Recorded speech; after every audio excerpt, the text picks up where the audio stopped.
Selamat pagi para Taucin semuanya. Mudah-mudahan Taucin ada dalam kondisi yang sehat. Mudah-mudahan Taucin ada dalam kondisi yang bahagia. Nah, kali ini saya akan berbagi informasi mengenai perilaku kita di dunia maya. Ya, internet itu sudah menjadi kebutuhan primer kita. Waktu saya di SMA belajar ekonomi, ya, kebutuhan primer itu adalah sandang, pangan, papan. Tapi kalau sekarang sepertinya ditambah lagi yaitu internet. Alasannya apa? Dengan internet kita bisa melakukan banyak hal. Namun perilaku kita di internet, ya, di dunia maya nggak ada sekolahnya. Oleh karena itu wajar kalau perilaku kita di dunia maya seringkali tidak sopan, ya. Nah, Microsoft, ya, mensurvei 16.000 responden dari 32 negara mengenai tingkat kesopanan pengguna internet tahun 2020. Jadi 0 itu menunjukkan angka yang sangat sopan dan 100 itu menunjukkan angka yang tidak sopan. Bagaimana hasilnya? Hasilnya adalah Belanda merupakan negara dengan netizen paling sopan. Singapura itu adalah negara dengan netizen paling sopan se-Asia Tenggara. Bagaimana dengan Indonesia? Nah, Indonesia itu peringkat terakhir di Asia Tenggara untuk tingkat kesopanannya. Dan kalau di dunia, kita peringkat 3 paling tidak sopan. Kemudian bagaimana dengan skornya? Tahun 2019, skornya itu 67. Jadi saya ingatkan lagi, 0 itu paling sopan, 100 itu paling tidak sopan. Nah, tahun 2019, Indonesia itu, netizen Indonesia itu mendapatkan skor 67. Dan pada tahun 2020, skornya jadi 76. Artinya adalah netizen Indonesia itu makin gak sopan. Dan uniknya, kontribusi ketidaksopanan netizen Indonesia itu didorong oleh pengguna usia dewasa. Usia dewasa itu adalah usia Gen X seperti saya dan baby boomer, ya. Jadi umur 40 tahun ke atas itu menyumbang tingkat kesopanan yang parah. Sedangkan untuk yang Gen Z dan milenial itu justru kecil kontribusinya. Nah, kemudian saya mencari informasi internet di Indonesia ini digunakan untuk apa sih sebetulnya? Ya, paling banyak itu 2. Yang pertama adalah mencari berita, yang kedua adalah digunakan untuk media sosial. Nah, saya punya hipotesis, ya, saya punya anggapan kalau yang mengakses berita itu biasanya pengguna dewasa. Ya, jadi kalau saya ditanya, ya, saya sering buka Detik atau saya suka Instagram. Ya, kalau saya mungkin lihatnya Detik dan Kompas. Tapi kalau anak-anak mungkin senangnya Instagram. Kemudian kalau media sosial itu biasa diakses oleh kalangan Gen Z dan milenial. Nah, kemudian saya juga mencari informasi dalam mengakses berita itu pengguna netizen Indonesia itu ngapain sih sebetulnya? Ternyata hal yang sering dilakukan netizen Indonesia dalam hal mengakses dan mengelola suatu berita adalah yang pertama, seringkali kita menyebarkan berita bohong. Seringkali kita itu menyebarkan berita hoax. Ya, hampir tiap hari di grup manapun kalau saya cek, itu seringkali ada berita-berita bohong. Ya, dan berita bohong yang paling banyak disebarkan itu adalah berita bohong tentang kesehatan. Contoh misalkan, saya pernah mendapatkan postingan, ya, air dididihkan berulang kali itu bisa menyebabkan kanker jantung diabetes. Padahal air dididihkan berulang kali itu kualitasnya tidak turun, ya, biasa aja. Kemudian yang kedua misalkan, mungkin Tauci juga pernah mendengar kalau kita makan seafood dan minumnya es jeruk, katanya bisa mati. Alasannya karena arsenik yang ada dalam seafood akan bereaksi dengan asam yang ada dalam es jeruk. Padahal tidak sesimpel itu, ya. Ternyata arsenik yang ada dalam seafood itu nggak bereaksi dengan asam dari es jeruk. Terus yang ketiga, ini mungkin yang sering ya, pectin bikin bego. Pectin menyebabkan tumor otak. Padahal pectin, MSG itu monosodium glutamat adalah turunan asam amino. Asam amino itu penting untuk tubuh kita, hanya nggak boleh kita konsumsi terlalu banyak. Terus contoh yang lain adalah minum air dingin usai makan picu kanker. Dan yang terakhir adalah vaksin HPV yang mencegah kanker serviks. Jadi nanti usia muda sampai dewasa perempuan katanya sih akan di vaksin kanker serviks ya. Nah, itu menyebabkan menopause. Nah, jadi berita-berita yang itu, berseliweran yang itu adalah berita-berita yang tidak benar. Ya, jadi saya mungkin ya salah satunya adalah orang yang sering kali menyebarkan berita bohong. Ya, jadi sampai kemarin pun saya pernah ngecek di satu grup yang isinya orang-orang pintar kalau menurut saya ya. Tetap saja kalau misalkan saya cek dan saya search dan itu adalah berita bohong. Kemudian yang sering dilakukan oleh netizen Indonesia dalam mengolah berita yaitu kita itu senang banget dengan berita ujaran kebencian atau hate speech. Ya, jadi itulah perilaku netizen ya, netizen dewasa termasuk saya dalam mengolah berita, menyebarkan berita bohong. Kemudian yang kedua adalah senang dengan berita-berita ujaran kebencian. Kemudian saya mencari perilaku netizen di kalangan yang muda, yaitu yang mengelola media sosial. Ya, itu sebetulnya enggak lebih baik, sama parahnya sebetulnya. Ya, saya mencontohkan beberapa ya. Kalau yang ini ya, kalau yang mengelola media sosial tentu saja komentar biasanya, ya komentar. Jadi dia tidak melakukan penyebaran, tapi dia melakukan komentar terhadap akun tertentu. Perilaku netizen Indonesia di media sosial yang pertama adalah yang cukup menghebohkan adalah menyerbu akun Microsoft. Jadi waktu Microsoft bilang kalau netizen Indonesia itu adalah netizen yang paling tidak sopan di Asia Tenggara, netizen Indonesia itu marah. Dia nggak terima. Sehingga akun Microsoft itu dimaki-maki pakai bahasa Indonesia. Ya, pakai bahasa Indonesia. Sampai mungkin karena terlalu banyaknya makian, akun Microsoft-nya dikunci. Tidak bisa lagi ada komentar. Terus yang kedua, ini baru ya, memberikan rating buruk kepada Sungai Arswis.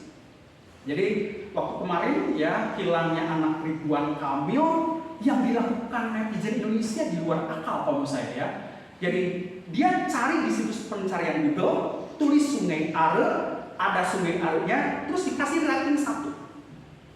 Sehingga rating Sungai Are yang tadinya bagus 4,8 atau 4,9 itu tiba-tiba turun menjadi 3, dan itu isinya adalah postingan orang-orang Indonesia, di mana kalau menurut saya ya, dugaan saya orang Indonesia itu jarang juga yang kesana, nggak pernah juga kesana. Dan saya di sini ada beberapa yang saya akan bacakan ya, komentar orang Indonesia mengenai Sungai Are. Ini komentarnya sudah saya filter menjadi lebih sopan. Sungainya berbahaya, jangan berenang di sini, lebih baik buat mancing ikan piranha. Diberikan rating 1. Kemudian yang kedua adalah sungainya indah tapi keamanannya tidak mendukung, ngasih bintang 1. Ya. Nah tapi warga Indonesia ada juga sih yang ngasih bintang 5. Tapi komentarnya begini, warga Indonesia bodoh sekali. Terus ada lagi ngasih bintang 5 dan komentarnya adalah warga Indonesia malu-maluin, terus diberikan belakangnya nama binatang. Jadi itu adalah perilaku kita sebetulnya. Ya. Nah, kemudian contoh yang lain yaitu menyerang akun Instagramnya artis Korea. Saya pikir kalau artis Korea harusnya disanjung-sanjung, ya. Ternyata bisa juga loh menyerang artis Korea, ya. Jadi waktu kemarin-kemarin ya mungkin di antara kita ada yang pernah menonton The Word of the Marriage ya. Jadi itu udah cerita tentang kehidupan pernikahan dan perselingkuhan, dan artis yang sebagai pelakornya yaitu Han So-hye, dia memerankan keren banget memang ya. Saya cuma lihat Instagram memang cantik banget sih ya.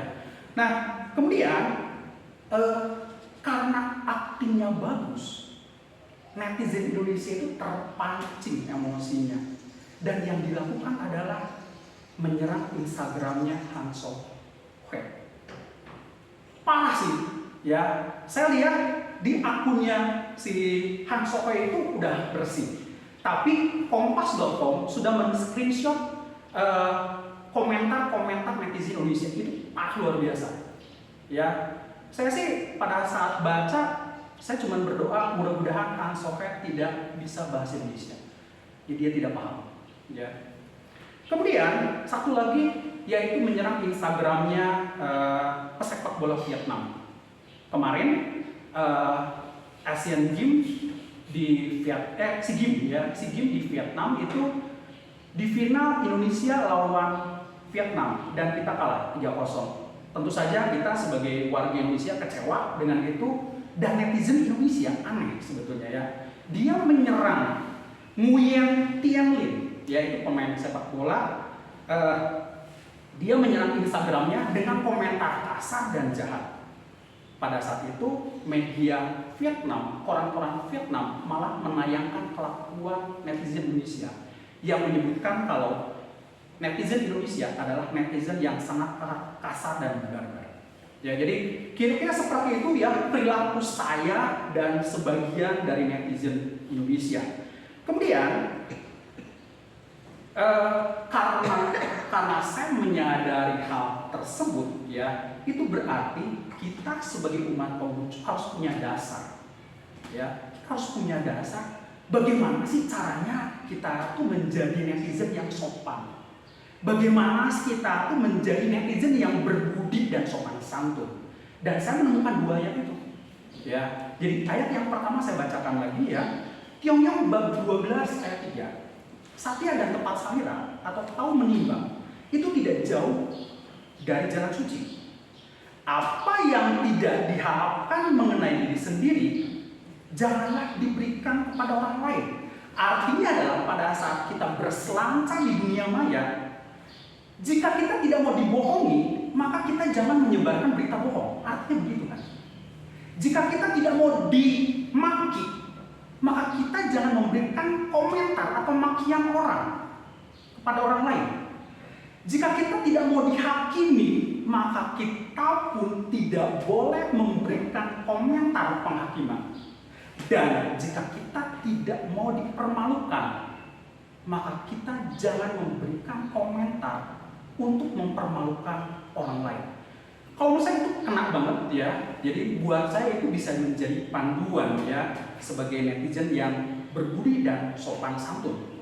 Kemudian yang kedua adalah, ini cukup panjang sebetulnya, cuman saya tuh sebetulnya pengen membicarakan yang paling akhir saja ya. Nabi bersabda, yang tidak susila jangan dilihat, yang tidak susila jangan didengar, yang tidak susila jangan dibicarakan, dan yang tidak susila jangan dilakukan.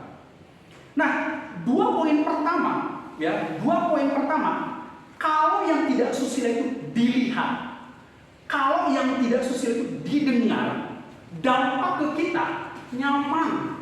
Terus terang ya, saya nggak munafik, nyaman ya. Saya melihat tayangan-tayangan dewasa pada saat itu nyaman.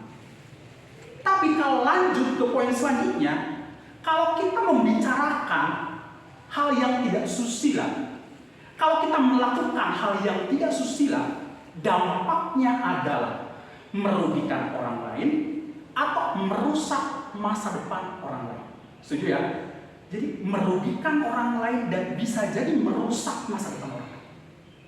Kemudian, kenapa tiba-tiba saya menggiring ke arah susila dan tidak susila? Ini pun berhubungan dengan perilaku kita di dunia maya. Tahun 2015 ya, saya tidak berani cari untuk yang 2021 sebetulnya karena saya takut hasilnya jadinya bagus banget ya. Tahun 2015 hasil survei Google Indonesia itu adalah peringkat 3 paling banyak mengakses situs dewasa. Peringkat 3 di 2015. Ya. Nah, kemudian India nomor 1, dan kota apa sih Indonesia yang paling banyak mengakses situs dewasa itu? Bukan Jakarta ternyata, kota pelajar. Ya, kota Jogja. Nah, malah di Jogja pada tahun 2015 itu ya disurvei 4.500 anak-anak ya SMP SMA. Pertanyaan surveinya sederhana. Apakah kalian pernah mengakses situs dewasa? 100% pernah. 4.500-nya itu pernah. Oleh karena itu, pada tahun itu orang tua, guru, ya, dan orang-orang yang berkepentingan itu mendesak pemerintah, ya, ke Kementerian Komunikasi dan Informatika. Kalau nggak salah waktu itu menterinya Tifatul sendiri untuk memblokir, ya, berbuah hasil sih, berbuah hasil. Jadi akhir tahun 2019, ya. Sudah lebih dari 1 juta situs itu diblokir, ya, cukup sukses sih sebetulnya ya. Saya termasuk orang yang concern dengan hal-hal seperti ini karena saya kerjanya di sini ya, di sekolah. Pada saat saya mengetik dulu 2015 kata-kata yang tidak senonoh muncul semua situsnya. Tapi kalau sekarang enggak, ya kalau sekarang enggak. Tapi anak-anak sekarang udah lebih pintar sih sebetulnya. Ada jalur yang lebih bebas. Ya, ada jalur yang lebih bebas. Ponakan saya yang umur kelas 5 SD pun tahu jalur bebas tanpa blokir. Itu udah tahu.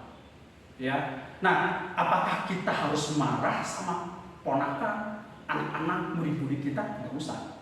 Ya, itu adalah hal yang tidak bisa dibendung. Yang saya lakukan sebagai pengajar adalah memberikan alternatif lain, ya, memberikan alternatif lain. Saya sudah bilang tadi, yang enggak susila jangan dilihat dan yang enggak susila jangan didengar. Tapi kalau didengar dan dilihat itu membuat nyaman buat kita. Apakah ada pengaruhnya terhadap kita? Ternyata ada. Ternyata ada. Jadi situs dewasa itu ternyata berakibat buruk untuk otak kita. Situs dewasa itu berakibat buruk terhadap otak kita, untuk otak kita. Ya, jadi saya pernah ngomong di kelas ya, karena hal seperti ini memang benar-benar masalah. Ya, di sekolah itu benar-benar bermasalah. Ya, anak ada yang nanya sih, ya Pak Suwanto kalau misalkan ada anak yang mau akses seperti itu, apa yang dilakukan? Saya cuma bilang begini ya, saya punya 2 informasi, ya. Mengenai pornografi dan mengenai narkoba. Kalau mengakses pornografi, ya, kita bisa akses di ruangan yang privat, di rumah, di tempat yang paling aman, gratis. Kalau narkoba, kita harus keluar rumah. Kita harus cari dan nggak gampang. Narkoba nggak gampang.